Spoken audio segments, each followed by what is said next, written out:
What is up, Boom Squad? I've got a League of Legends patch notes video for you today. 13.3 releasing February 9th on Thursday morning. It's really important. Check it out. All right, here we are. We're looking at the patch 13.3 notes. I got really excited when I flipped over here to look at them because it showed Teemo. And as you can see, I'm a Teemo main, baby. Anyway, these patch notes have nothing to do with Teemo whatsoever. Anyway, let's take a look at them. What's important to note here is that these patch notes here in the patch will not take effect until Thursday. Sorry. Yeah, Thursday. That's correct. If you look here, it's mentioning a few different things right off the top. Aurelion Sol is here. He's going to be live Thursday. Ahri, as you'll see, her ASU is actually also coming into effect in this.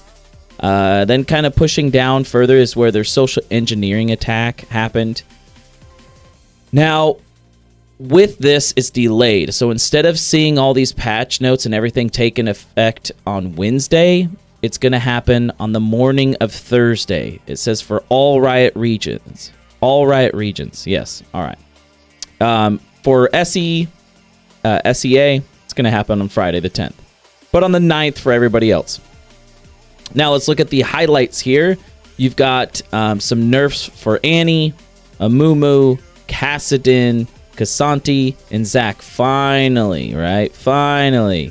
Because a lot of these are very well deserved. Annie's really bizarre. I don't really see them as all nerfs, but whatever.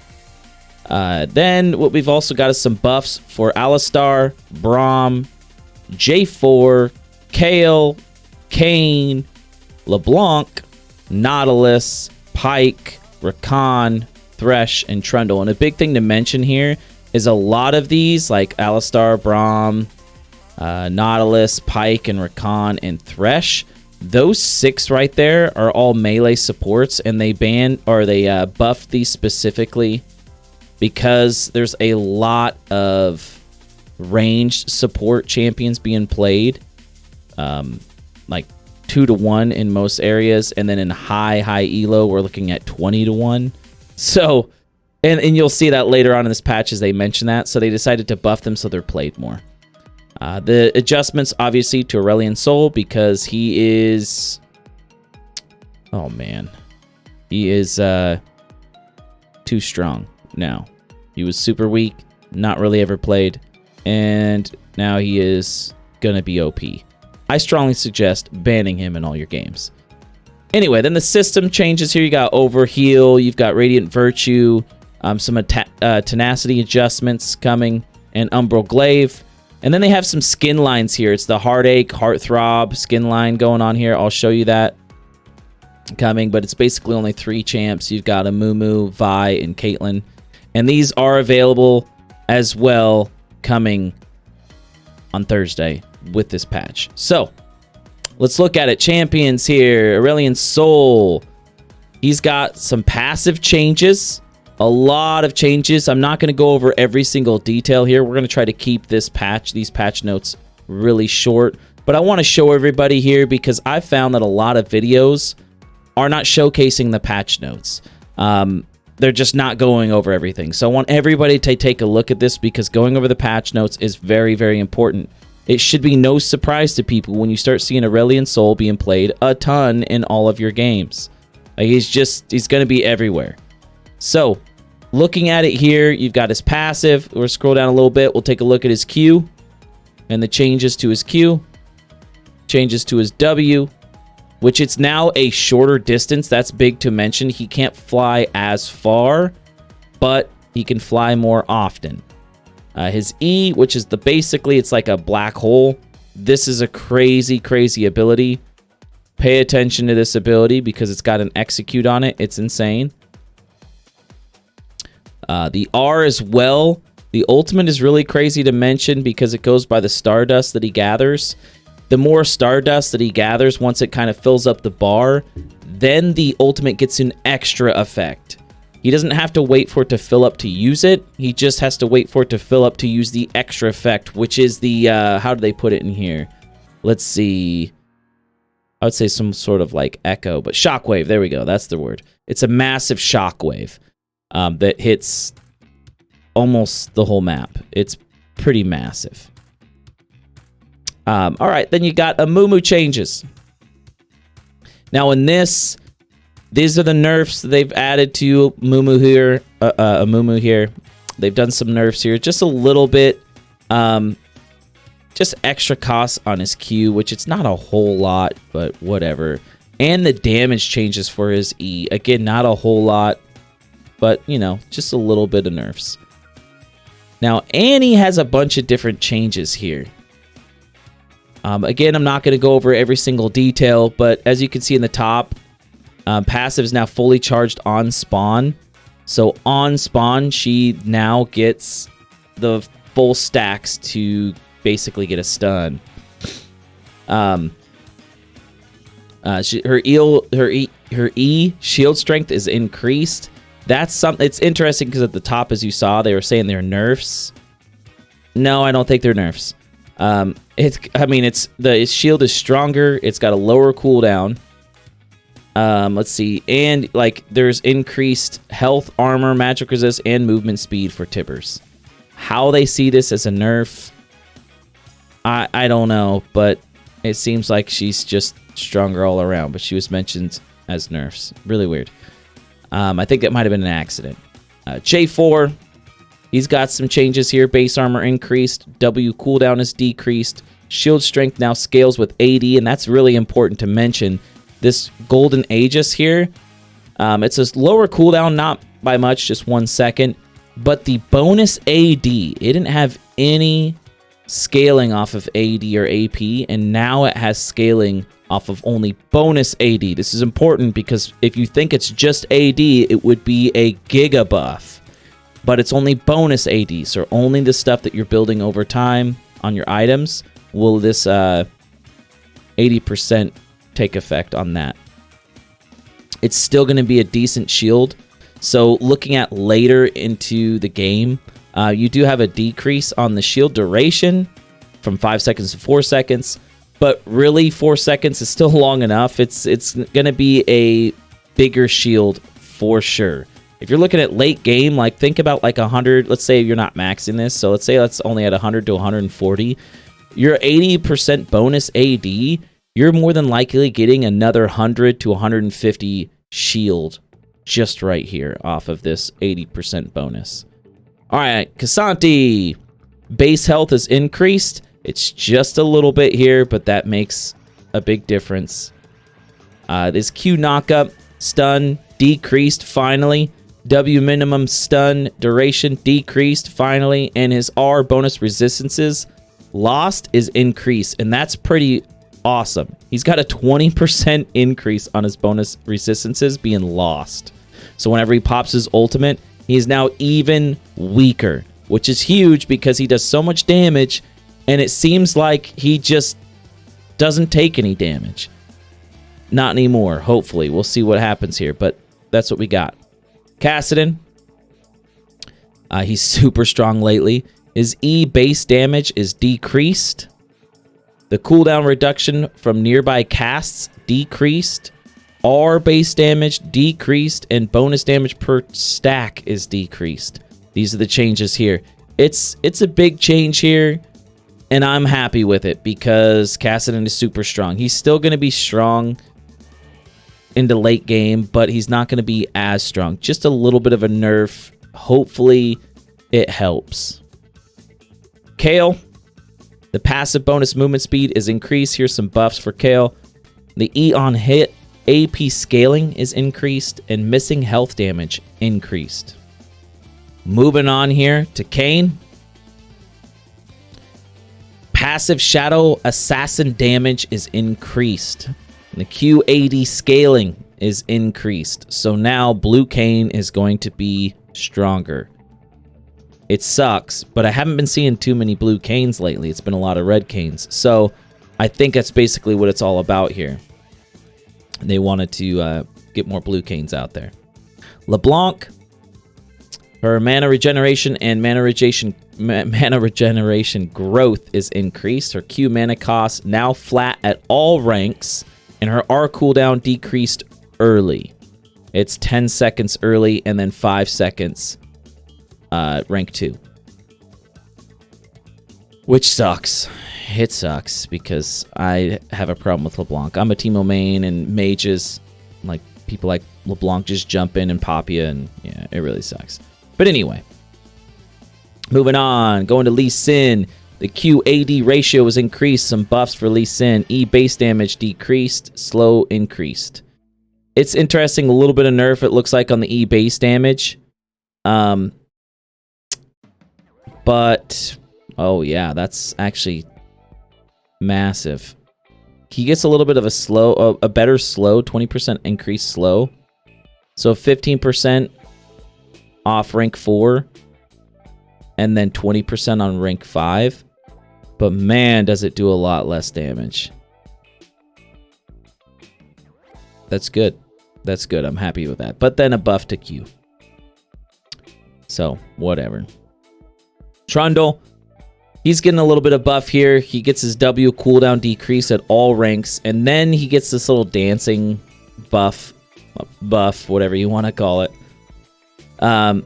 It's show me a moves. Trundle's dance speed now scales with his movement speed. It's interesting. I don't know.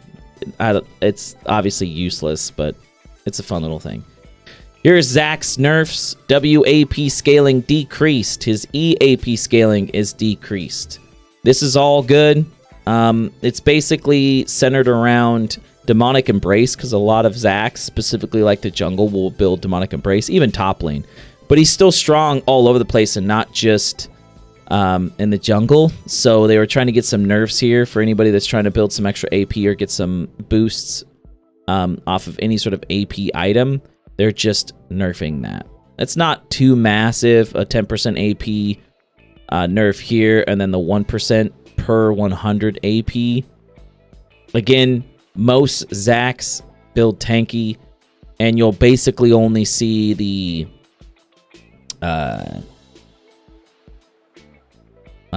Demonic Embrace really played, but it's still good. Any sort of nerf is good for Zach because he's super strong. All right, the items here, you got Radiant Virtue. This item here is changing just a bit, so it's going to be 200 gold more. It gets a 30-second increase to the cooldown, the passive Guiding Light cooldown. And then the passive Guiding Light cooldown maximum health gained goes from 10% to 15%. Then the total healing from 8 to 16% maximum health over 9 seconds. This is now going to 12% maximum health over 9 seconds. Just kind of like in between there. 4% more on the low end and then 4% less on the high end. Then they're removing the ability haste buff, I guess you could say there, for your allies. That's being removed. Umbral Glaive. They say it's much too effective. I agree. I play Teemo. So being able to just one-shot all of my shrooms really sucks. Now, granted, it doesn't proc and show the shroom right away. So if they're just running really fast, moving pretty quick through areas, they're going to still hit a shroom more than likely. But if they're fast on their feet, they can click away from it. And yeah, it sucks. But anyway, you can see the cooldown goes from 40 seconds to 50 seconds. This is great. It's great. I like it. All right, so this is updated. The ranged champion reduced damage to wards. When a ranged champion uses Umbral Glaive, attacks a ward, they will deal 2 true damage to it. Melee champions will still deal 3 damage to wards using Umbral Glaive. So this is great because a Teemo Shroom is only 3 hits. So now ranged champions can... It used to be where they could literally just destroy stuff in 1 auto attack. They instantly kill it. So you can see right here, Umbral Glaive will no longer instantly kill traps, but it will still reveal them. So it still reveals them. Right here? No. It's now removed. It will not reveal the traps. Thank God. Teemo Shrooms, this is a huge buff for Teemo in this regard. Right? Only on this item. So seeing his picture at the top, sure, it's relevant. It's relevant. It's great. So anyway, Yeah, and if they do reveal, instead of taking one auto to destroy it, melee champs can still destroy it in one auto. But ranged, it takes two instead of just that one. So this is huge. Going to the runes. Overheal. This is getting a little bit of a buff here. So it's going from 10 plus 9% maximum health to 20 to 300 based on the champion level. This is a buff from level 5 onwards, is what they're basically getting at here. Now, it's not a buff if you are building only health. So if you're like a Mundo and somehow you have Overheal, which I don't know why you would, but if you have Overheal, then this isn't going to be a buff. Or like Cho'Gath building tanky where he has tons of health. This is not going to be a buff for you. But obviously this is not geared around tanks. So it's supposed to be stronger for marksmen. And that's what this is all about. So anyway, here's the melee support adjustments. I mentioned those 6 melee supports above. I'm not going to go over every little thing here. But like Alistar has some massive changes. This right here, 46 to 284, going to 6% of his maximum health. If you build just health on your Alistar, or, I mean, even just tanky, I mean, the tanky items have a lot of health too. So I think that's huge. That is huge. Same thing with his self-heal, going from 23 to 142 to 5%. That's massive. That's seriously massive. Now, from there, looking at the Q pulverize and the W and the E, there is massive AP buffs. This is a 20% AP ratio buff. Another 20% AP ratio buff, and then a 30% AP ratio buff. Like if you're gonna build AP on Alistar, whoa, he's gonna be strong. And I've seen it. It's powerful. It's kind of gimmicky, but it's powerful because, like, if you think about it, even into late game, his R makes him take extremely reduced damage. So you can just pop his R and go in and do a ton of damage and then just walk out. Think of like Phase Rush. Go in, do a ton of damage, walk out. Ridiculous. Ridiculous. Braum gets some buffs here. I've never played Braum. I don't know too much about him. But he's getting some decent buffs here. Just some cooldown reductions here. This is really a big one. The bonus armor magic resist. It's basically doubling, especially level 1, going from 10 to 20, so that's really big.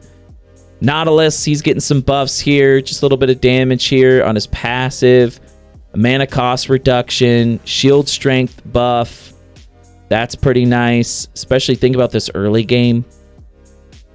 Riptide, it gets a little buff here, only around the AP scaling. Oh, sorry, and around the base damage here as well, but later game. It's just the level 1 doesn't get much, but then ranks 2, 3, and 4, and 5, they get a little bit. Anyway, just a little bit of damage, extra damage there. If you build AP Nautilus, obviously you'll do some more damage. Pike, his stun here, when he does his little dash stun, it's going to do some more damage. But it only does it after rank 2. So it's getting an extra 10, then it's getting an extra 20, then it's getting an extra 30, and then it's getting an extra 40. So it's 10, 20, 30, 40 off the ranks. Not massive, but a little bit's good. Pike's still strong if you're skilled with him. Rakan gets some buffs. You got a second reduction here. Mana cost is reduced. The base heal is increased. Your W, the magic damage here, it does a little bit less on the base damage, which is interesting. You lose a little bit on the base damage, but you get a 10% AP buff. I don't know how that really works out. If it's a buff, nerf, I guess it depends on how you build them. Thresh, interesting changes here for Thresh. His W shield per soul actually gets a little bit nerfed, and that's to kind of compensate for other things, because his magic damage here off of his Q, it's got better scaling off AP, which nobody really builds AP on Thresh, which is fine. You shouldn't. But that equates to 0.8 damage per soul. So the more stacked souls that you get, the more damage you're going to do with your hooks and your landing hooks all game. Same thing applies to his Flay, so that's where you're getting a little bit extra damage off his Q and his E, his hook and his Flay, just off of the scaling here. So you're getting that extra little scaling. This is 0.6 damage per soul. Again, if you build AP, you're gonna get a ton more damage, but no one builds AP on Thresh. That's weird. Anyway, moving on, you got Tenacity. The Tenacity sources within the same group will stack multiplicatively with each other, and then this outside of the same group, if it's a separate group, it's additively. So that's important to notice. All these in group A are going to be multiplicatively. Man, I can't say that word. And then if you are trying to add this with group B and C, it's going to be additively. So really important, so you can't just, stack your Unflinching and Merc Treads and get tons and tons of Tenacity. It's going to be that word instead of additively. Anyway, jungle adjustments. They've got some changes here in the jungle. You can see the income is being decreased per treat, 10 less gold. However, you get 5 experience more per camp. The vision, early vision here, this is interesting. Everybody gets the cooldown on your stealth ward is decreased by 30 seconds early on. So instead of 240 seconds, instead of 4 minutes to get a stealth ward, it's now 3.5 minutes. I think that's pretty big, specifically for the bot lane to try to prevent ganks. It's going to be huge because obviously you have 2 people in the lane each. In most cases, you have your ADC and your support. So in that case, you're going to have 2 people that are going to have wards more often to prevent ganks. As long as you're utilizing them efficiently, you should be good. Now, here's an interesting thing for ganking. What they're doing is they're increasing the damage early game on towers. So the tower here is going to do 20 more damage. 20 more damage, and you have to remember that it increases 40% per shot against the same target. So 20 damage increase early on, and then stacking that on top of that, 40% every single shot, it's going to do a lot more damage to people. So early on getting ganked, it's going to be harder for people to tower dive you. That's what this is all about. They're trying to make it harder for people to tower dive early on. Other changes here. This is an interesting one. The jungle companions can no longer deal lethal damage to epic monsters. So now it's, we're talking about the dragon and the herald early on. Now that little companion is not going to do that lethal damage. It's going to be more based around the smite, so that's why they try to title it Smite Fights or 4 Champions. Anyway, there's a Clash update. Clash is being delayed. The first Clash tournament. Competitively, this is an interesting thing. The normal surrender, now you don't have to have it unanimous to get a surrender. Now, you can do it at 15 minutes. So instead of having the unanimous thing at 20 minutes, it's now going to 15. And you only need 4 out of 5. You don't need all 5 before 20 minutes. Doesn't work that way anymore. It's changing, but only for blind pick and normal draft. They are going to look into this, and maybe they'll decide this for ranked. I'm not sure, but yeah. All right, here, as you can see, unanimous early surrender requirement has been removed. It doesn't have to be unanimous anymore. 4 out of 5 or 70%. Unrelated to the above, the MMR duo restriction for Apex ranks has been re-enabled. Made matchmaking adjustments for faster normal blind pick queue times. So that's always good. You should be able to matchmake a lot faster in your normal and blind pick games. Behavioral systems, they removed the warning and practice tool for staying in the fountain too long. This is so annoying when I'm trying to do some testing and it gives me that little warning. It's like, what does it matter if I'm AFK? Like, it's me and the practice tool by myself. What the hell? Anyway, I'm glad that they are removing that. And then you have some quality of life changes and bug fixes. This is where you have the Ahri changes, some Jax updates, and the champions select. The pick order swapping is no longer interrupted between declaration and banning phases. They have a couple of different things here. You can now right-click on players in the party or in your party to view their profiles in the pre-match lobby. That's obviously only going to be for normal and blind. It's not going to be for ranked because they are still disguised with random names. Then you have the rune recommender. And then there's a bunch of bugs fixes here. Ton of bug fixes. I'm not going to go over every little thing here. But on the screen, if you'd like to pause the video to look at the bug fix bash, do so. As well as all the bug fixes here. You can go ahead and pause the video to take a look at it. I'm going to go ahead and scroll down. Those are all the bug fixes. Then you have the last piece here. Everybody gets excited about this stuff, myself included, but not for these champions. You have the upcoming skins and chromas, and that's Heartthrob Caitlyn, Heartache Vi, and then Heartache Amumu. I feel like Heartache Amumu is going to be pretty cool. I like some of the chromas on it here, but I don't play Caitlyn. I don't play Vi. Whatever. People do. They'll love it. Anyway, that recaps all of the patch notes here. Again, these come out on Thursday, February 9th. They're a little bit delayed. They're not coming out Wednesday. They're coming out on Thursday, February 9th.